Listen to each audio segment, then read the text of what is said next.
तो जो हालात इन दिनों पाकिस्तान में हैं वो काफी चिंताजनक है, क्योंकि पाकिस्तान के सामने चुनौती अब तक जहां अंदरूनी तौर पर नजर आ रही थी, वहीं अब जिस तरीके से तालिबान ने पाकिस्तान को लेकर अपने इरादों को जग जाहिर किया है, आने वाले दिनों में इससे और मुसीबतें जो हैं वो पाकिस्तान की बढ़ती हुई नजर आ सकती हैं। तो वहीं दूसरी तरफ चारों तरफ से पाकिस्तान जो है वो मुसीबतों में घिरता नजर आ रहा है और चारों तरफ मुसीबतों में घिरी शहबाज सरकार कर्ज के बोझ के तले दबी हुई है। ऐसे में सबसे बड़ा सवाल यह है कि ये जो शहबाज सरकार है और ये जो पाकिस्तान है, ये जंग को लेकर जो उबाल दिखा रही है, वाकई में क्या ये जंग लड़ पाएगी, और अगर लड़ेगी तो लड़ेगी कैसे, इस रिपोर्ट के जरिए देखिए। युद्ध की मार कैसे सहेगा कंगाल पाकिस्तान। पाकिस्तान वर्सेस तालिबान, हो गया जंग का ऐलान। पाकिस्तान पर अगले 48 घंटे बहुत भारी हैं। तालिबान की ललकार, काबुल का इतिहास पढ़े शहबाज। अफगानिस्तान पर एयर स्ट्राइक करके पाकिस्तान ने बड़ी मुसीबत मोल ले ली है। पिछले कुछ वक्त से पाकिस्तान और अफगानिस्तान के बीच धधक रही आग अब ज्वालामुखी में तब्दील होती दिख रही है, क्योंकि तालिबान पाकिस्तान को सबक सिखाने के लिए पूरी तरह से तैयार है। तालिबान की धमकी के बाद पाकिस्तान भी अलर्ट मोड पर नजर आ रहा है। सेना बैठक पर बैठक कर रही है। शहबाज सरकार की नींद उड़ी हुई है।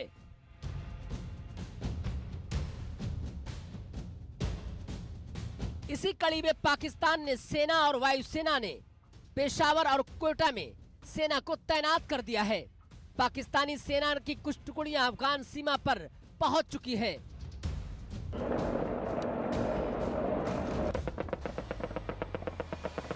तो शहबाज भी तालिबान को ललकार रहे हैं और दम भर रहे हैं कि टीटीपी को कतई बर्दाश्त नहीं करेंगे। मीर अली सीमा पर अब दोनों मुल्कों की सेनाएं आमने सामने होने वाली हैं। दोनों तरफ से सेना की तैनाती से इस्लामाबाद से लेकर काबुल तक हलचल तेज हो गई है।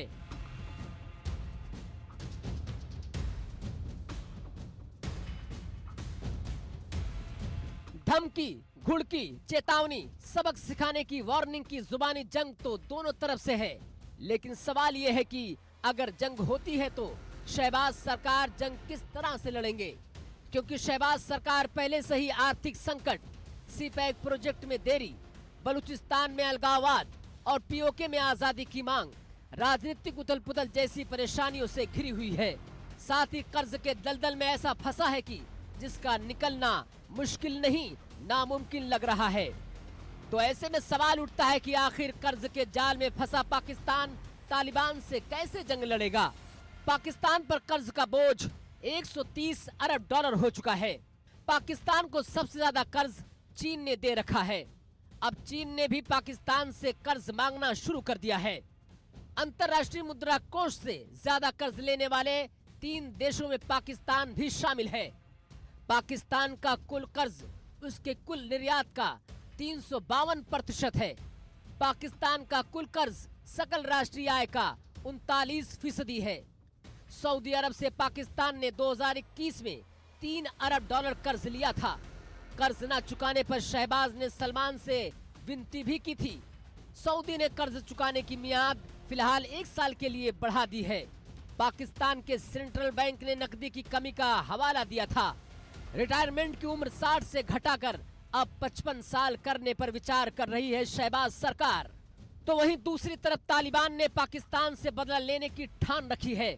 पाकिस्तान की तरफ 15,000 तालिबानी लड़ाके हुंकार भरते नजर आ रहे हैं, जो जोश से लबरेज दिखाई दे रहे हैं। तालिबान के लड़ाकों ने पाकिस्तान से बदला लेने की कसम खा रखी है। क्षतिग्रस्त सैन्य विमानों और हेलीकॉप्टरों की मरम्मत का काम भी चरम पर है। हथियारों के साथ तालिबान के एलीट यूनिट के लड़ाके दिखाई दे रहे हैं। शहबाज के वार पर पलटवार करते हुए अफगानिस्तान के विदेश मंत्री आमिर खान ने कड़ी प्रतिक्रिया दी है।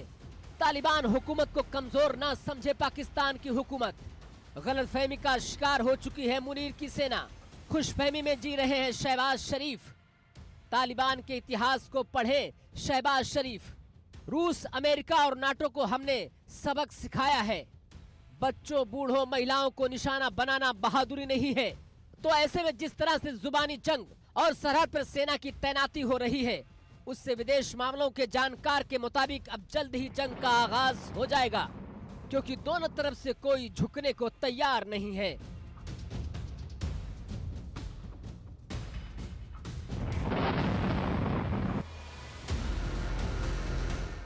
Bureau report, India news. America के पूर्व राष्ट्रपति जिमी कार्टर का 100 साल की उम्र में निधन हो गया। उनका हरियाणा से भी खास नाता रहा। उनके